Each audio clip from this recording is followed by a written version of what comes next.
మరోసారి తిరుపతి లడ్డు తయారీ మీద కాంట్రవర్సీ మొదలైంది. గత 5 సంవత్సరాల వైఎస్ఆర్సీపీ అధికారంలో ఉన్నందున తిరుపతి క్షేత్రంలో స్వామివారికి సమర్పించే ప్రసాదాలు తయారీ అన్య మతస్థులు అందిస్తున్నాయనేది ప్రచారం జరిగింది. వాటికి సంబంధించిన ఆధారాలు కూడా కొన్ని హిందూ సంఘాలు బయటపెట్టాయి. అన్య మతస్థులు కూడా పనిచేస్తున్నారు అని వీడియోస్ కూడా వైరల్ అయ్యాయి. మరి ఇంత జరుగుతున్నా కూడా ప్రభుత్వం ఏ చర్యకు తీసుకోకపోవడం గమనార్హం. ప్రభుత్వం కూడా ఈ విషయాన్ని చాలా తేలికగా తీసుకుంది. ఇదంతా చూసిన హైందవ సమాజం ఆగ్రహానికి గురయ్యారు. అయినా ప్రభుత్వం వెనకడుగు వేయకపోవడం మరింత ప్రమాదకరంగా మారింది. వైఎస్ఆర్ కాంగ్రెస్ పార్టీ ఎన్నికల్లో ఓడిపోవడం కూడా టీడీపీ నిధులు మళ్లిస్తున్నారు అనేది ఒక కారణంగా మారింది.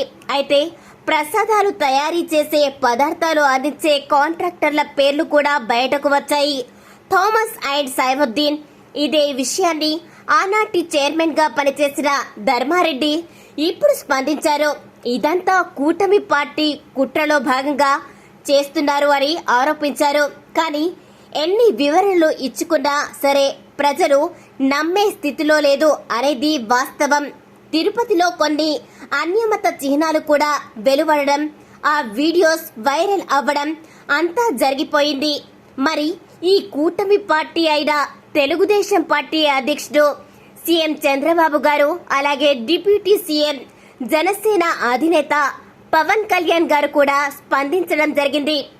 ఎంతో పవిత్రమైన కలియుగ తిరుమల తిరుపతి వెంకటేశ్వర స్వామి వారితో ఆటలు ఆడడం సమంజసం కాదని అన్నారు. తప్పకుండా తగిన చర్యలు తీసుకుంటామని సీఎం చంద్రబాబు గారు, డిప్యూటీ సీఎం పవన్ కళ్యాణ్ గారు మీడియాతో అన్నారు. మరి ఈ స్పందనతో రాజకీయాల్లో అలాగే హైందవ సంఘాలు ఏం జరుగుతుందా అనేది ఆసక్తికరంగా ఎదురుచూస్తున్నారు. మరో సంచలన విషయం ఏమిటంటే స్వామివారి ప్రసాదం తయారీ చేప లేదా గోమాంసంతో కూడిన నూనెతో తయారు చేస్తున్నారు అని బయటకు వచ్చింది. మరి ఇంతలా దిగజార్చుకోవడానికి గల కారణమేమిటో అర్థం కావడం లేదు. కొన్ని కోట్ల మంది మాత్రమే కాదు, ప్రపంచ నలుమూల నుంచి భక్తులు స్వామివారి సన్నిధికి వస్తుంటారు.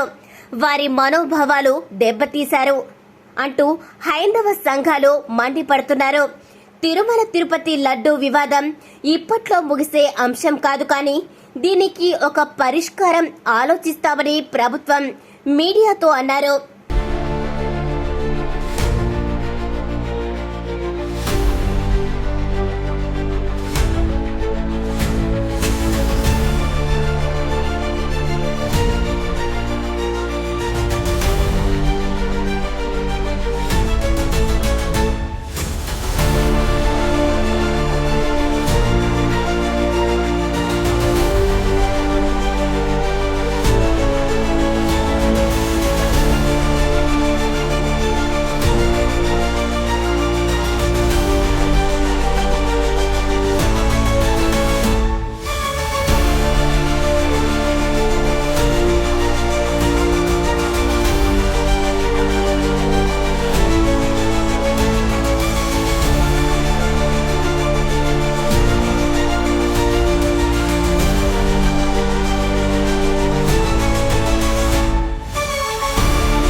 మరిన్ని వీడియోస్ కోసం GV news Telugu YouTube channel ని లైక్, షేర్ అండ్ సబ్స్క్రైబ్ చేయండి.